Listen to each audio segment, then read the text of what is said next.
Yo, what is up, everyone, and welcome back to another Destiny 2 raid guide video with your host Ken Kukin, and we have the Salvation's Edge raid second encounter, and we're gonna do the dunking plate. So I'm not gonna do the starting plate. The starting plate is very straightforward.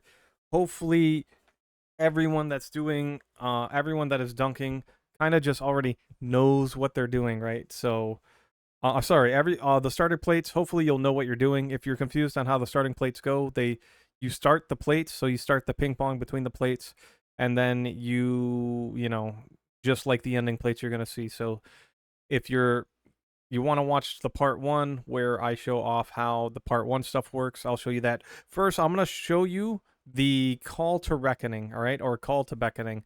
That's the very first thing I'm gonna show you, because then I'm gonna show you where we actually make a successful attempt. So in this encounter, three people at three spots, right? So we have three teams of two. They're spread out across the map. Three random people will get the buff, right? So a trick to force someone to always get the buff that's competent in going down there with the boss, you could put those two on the same side, and one of the two that out of those two that like to go down there and maybe can solo the boss can go down there by themselves. Sun Singers can just pop their supers and solo it. That also helps. So I do it with the Sun Singer. You might not use a Sun Singer. There are other ways to do it. I'm just going to show you guys as a Sun Singer. I've had people go in there that weren't Sun Singers that did it as well, just fine. But it's gonna choose three of us at random. That's the start of the encounter. Bam, bam, bam, bam, bam. Let me skip that real quick. All right. So I get the call to reckoning. So first things, we kill the yellow bar before we do anything else, right? So instead of me diving in there immediately with the buff, we go ahead and take care of the yellow bar on either side. And then when the first person with call to reckoning shows up by the border of the arena, border knights will spawn by these three green statues, and they'll shoot into the arena, or they may even shoot the people that are not in the arena, right? So what the call to reckoning does is it allows you to go into the arena and shoot the boss in the head and damage it for the mechanics to start going forward. If all three people with call to reckoning die with that buff, it immediately, the timer just starts quickly counting down to zero, and you wipe, right? So I go in here, I tell everyone, hey, I'm gonna solo it, I'm popping my super. I ignore the border knights. They never really kill me. I survive them no matter what. So I just go ahead and say, hey, I'm gonna solo the boss. So I start shooting him in the head. We believe it's a cumulative amount of damage, right? And I'll show you it one more time. When I shoot him in the head with just a little bit of damage, a little small black blight is gonna pop above his head right there. Kind of looks like a taken Arc Souls following him around, right? As soon as that happens, three big blights have spawned in the room. One of them will always spawn in the center of the arena, hiding behind the statue of the team's side it belongs to. So that could have been my side where I came from. Ours, instead of being above us, would have spawned in the arena behind the statue hidden. So it doesn't matter who shoots them as long as three are shot, right? The key to this is once I step in, if I step out of the arena, right? Let's say I'm soloing it. If I step out of the arena, it's going to reset the mechanic of this part. And if and when I would step back in, or someone else would step in, they would have to start all over again. I believe by shooting the boss in the head, and spawning three more blights. Let's say, we kill two blights and then I jump out to heal because it's getting too crazy, and I jump back in. We have to kill those same two blights again. They're gonna respawn. So the whole point of the mechanic is to keep you in the arena, right? So I go in, I shoot him in the head. I say, hey, the blights are spawned, right? I go looking around for blights. There's one. There's the arena one, which I can easily take care of. The boss is focused on someone else with beckoning right now, or reckoning. He usually focuses only on the people with reckoning, and usually the closest people. So I don't get any closer than I need to. And then I just start shooting him in the head, right? And I shoot him in the head until it cracks, kind of like Rolk. And if you look at the top of the screen, we'll go back 10 seconds. It says Call to Reckoning and Final Shape Looming. Call to Reckoning is the first buff. We go forward 10 seconds. It's called Stolen Favor, right? And that's how you do the arena. And then we'll talk about the Stolen Favor now, because then a lot of this is just plates, which if you watched my first video, you'll know how the plates work. We'll still show the plates. and I'll go back to the beginning of this encounter, or I'll find the encounter that we actually succeed in, and we'll skip over the arena, or I'll just talk over it if I need to. So I got the stolen favor. That means I come back to the pillar, right? I go to the antenna. Well, first I clear ads. I go to the antenna, and I'm going to look at this antenna and see what shape it is, because now the raid has introduced another symbol or another shape into the raid, right? They're kind of warming us up to all the different shapes. So I jump up top, I help my teammate quickly kill these as fast as I can, and I go back down and I look at my own antenna and I'm like, what is that? Oh, it's a sphere, right? It's a circle is what I call it. I just say, okay, I got circle. So that means while I'm picking up these shapes, the final one I need to grab is a circle, and when I go to dunk it in the antenna, if it's not a circle, right? Let's say if I grab the triangle last and I dunk it into the antenna, the battery, it's going to wipe us all, right? And that's what this buff is about. So let me pause real quick. Let me find out where we succeed in the encounter, and we'll pick it up from there. All right, and we're back. So let me talk about the loadout real quick. For DPS, I would recommend one person on well. All right, we have one warlock on well, and then use swords. Now, if someone has the new exotic sword, I think it's Ergo something or whatever it is, it can roll with wolfpack rounds, much like the Galahorn, right? You press R2 with the sword, it gives all the other legendary swords, or everyone gets wolfpack rounds, the buff, and then when you swing a legendary sword, you start spawning little void wolfpack rounds, right? So that's what most people are using for DPS here. If there's a better method, we're not really exploring any avenues. We're just, hey, this works. It works in 2-phase. I've heard that some teams can 1-phase it with their swords. So we just use 2 phases. If you don't have a really good legendary sword for solar burn, I can tell you can pick one up from collections. Now, it's called It Stared Back. It's a static roll, and a static roll means the rolls never change, right? There's no random rolls for this weapon, so you can pick it up from collections whenever you want. You could do it right now. You can go in, get the solar weapon. It's called It Stared Back. It's like on the first page. There are 2 different solar swords. The one I'm talking about comes with Relentless Strikes and Whirlwind Blade. Phenomenal, right? We had someone doing way more damage than the Lament by miles.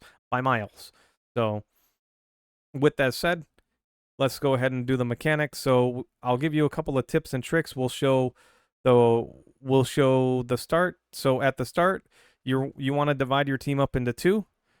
A tractor cannon is also useful here. I started running tractor cannon after someone else was running it. On my other runs, I just volunteered to run tractor cannon. So you split your team up in teams of 2, right?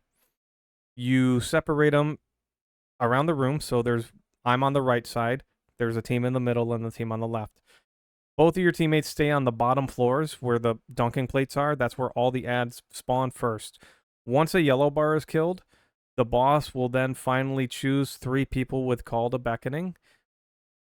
Or Call to Reckoning. But before anyone goes down there, I recommend that everyone just destroy the yellow bar together, right? Just clear the ads with your teammate, because you should have plenty of time. So there's a blight right there. That blight spawned. Someone already went into the battle arena, shot the boss in the head, made the blight spawn. When these ads spawn, the person in the middle finished their job, right? Which is damaging the boss enough to turn the Call to Reckoning into the Stolen Valor. So then I asked my team, and I'm like, hey, because I didn't get the buff, only 3 people get it. Because I did not get it, I have to ask my teammate, hey, what's the symbol on my antenna, so I know what shape to grab, right? And he's going to tell me whatever it was. It's going to be circle or triangle. I don't have volume to tell you guys right now what it is. So whatever the last one I grab is that's what it's going to be. So I don't grab a symbol. Oh, I grab a circle right away, so it's probably triangle. Now I'm going to give you a tip. Each dunking plate where you're making shapes at, each dunking plate has symbols close enough to it that the people that are dunking, the most efficient way to do it is to save what you need to dunk with last. Number 1. Number 2, if you grab all 3 symbols and then somehow the plates mess up, you could find yourself in a situation where the antenna opens up again and the shape has changed. that has happened. So let's say I grabbed a circle, so I'm gonna guess I need triangles at the end. If I grab those two and then we mess up the plate and it closes and it opens and my teammate looks at the shape again and calls it out, it could very well be a circle. And if he didn't grab a circle last and I didn't grab a circle last, instead of someone running across the map to scramble to get over here, we just consider it a wipe, right? Because we done messed up. So because it looks like triangle is the last thing I grab, I leave my triangles last, and they're by me. So each dunking plate for each side has two symbols that are relatively close. The middle plate has two symbols very close to the plate, and one's a circle, one's a triangle.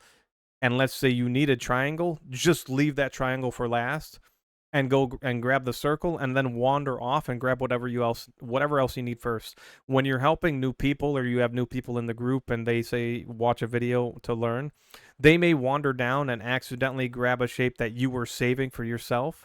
But if you save the symbols that are closer to your plate where no reasonable player is going to go wander down to collect the stuff closest to your plate, it's highly unlikely, right?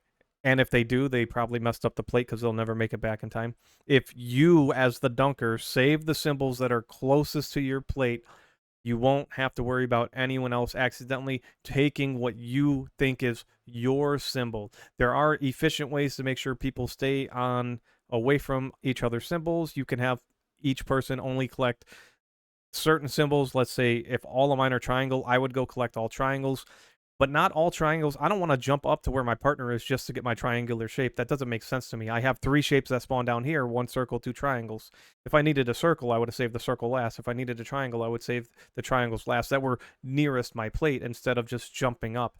To me, it makes no sense, right? So I would say an efficient way is for the people that are dunking, just the shapes that are closest to you, just save them there. Don't pick them up. Don't grab them first. Just grab those last, right? So we're gonna go ahead and let this go. And that was a tip I wanted to give people. I look at the plate, enemies spawn in. I quickly try to kill the enemies. I don't want to be slowed by these guys. So I'm also trying to pay attention to the. There it is. I'm trying to pay attention to the plate to make sure I don't miss it, and I'm hoping I don't get slowed. Right. So oh my gosh, my melee fail. I'm sorry. Now, we don't call out that everyone's ready, but we do say that the plate is locked. Remember to lock the plate as the charge of light is coming back to your plate. I'm not sure if you can do it sooner than that, but as the charge of light is coming back to your plate, you shoot the plate symbol, right? You shoot your antenna in the center to prime it, and then you step on your plate at the appropriate time, and it takes the battery away from you. There's the music box. We usually let our well dunk first because the first person that dunks locks out everyone else for 5 seconds, right? You can also put a Titan shield up where our friend Brookers is at. We can put a Titan shield there to kind of help protect people for a moment from the boss's attacks, right? I've had some people die. Just whatever you do, don't stand on the side the arm is on that's coming out of the ground to the right. There is that like broken glass aura that just kills you slowly. Just don't stand on that side. We've had people do that. All right, so our well dunked first. As soon as the well dunks, DPS has started, so the well can immediately get in there and start DPS, I believe. Like, they don't have to wait for us. Maybe it's when the walls around the arena start glowing. I'm not 100%. And then, yeah, you just swing. If you're getting booped out of the well, just keep swinging. If you're swinging your quick attack, you're gonna swing right back into it, right? If your swings are in sync with the boss slamming the ground, you're not going to go anywhere at all. And that's it, man. This encounter is very straightforward. It's the rinse and repeat, right? We're going to keep dealing damage, keep dealing damage. You see all the Wolfpack rounds, they track very heavy. He's immune. And now, I guess I'll talk about if you mess up a plate, a penalty yellow bar will spawn up. For us, it would be an ogre. So once again, if you see more than one yellow bar per rotation of like mechanics, somebody on their plate messed up. It's as simple as that. It's as simple as that. Let's go ahead and go show final stand, I suppose. This one looks like it's cutting it close. 40 seconds, 42 seconds. We're waiting for the music box to spawn. Looks like the right team. Looks like the middle team has their stuff locked in. We're waiting for the. Yeah, we're waiting for the team that went to the left to finish theirs. Let's go ahead and skip forward again. We're not about to wipe, are we? I'm pretty sure. There it is. So the music box is there. When the music box spawns up and you don't have a lot of time, don't worry about who dunks first. Just somebody put something in there. It's going to give you like another 20 to 30 seconds for everyone else to get their stuff in, right? So we're just like, just put it in, right? And bam. So we went up from like 10 seconds to 26 seconds.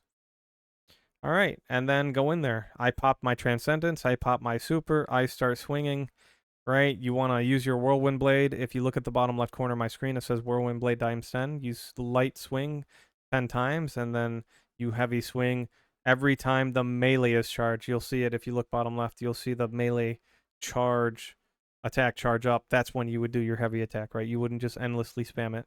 It would just eat more ammo, and you would waste more time dealing damage. And we're going to send them in the last stand. Now, in last stand, the 3 champions spawn, I guess, in the arena. We've never had to deal with them. We just focus on the boss. We just keep swinging on the boss. We just ignore the champions. They, you know, in contest mode, we made it to this boss, but we never made it to final stand. So I couldn't tell you at that point in time if they were like something you had to deal with at that point or not, like a blinding grenade or something, while everyone else is DPSing for a second. Couldn't tell you, but that's it. That's the second mechanic. Hopefully, or that's the second encounter. Hopefully this video helps. If it did, let me know in the comment section below. If it didn't, let me know where it lost you, and maybe I can help you in the comment section, or I can record and upload a much better video or a more specific video covering the topic that you might be having trouble with. Thanks so much for watching. Consider subscribing, and I will see you all on the next one.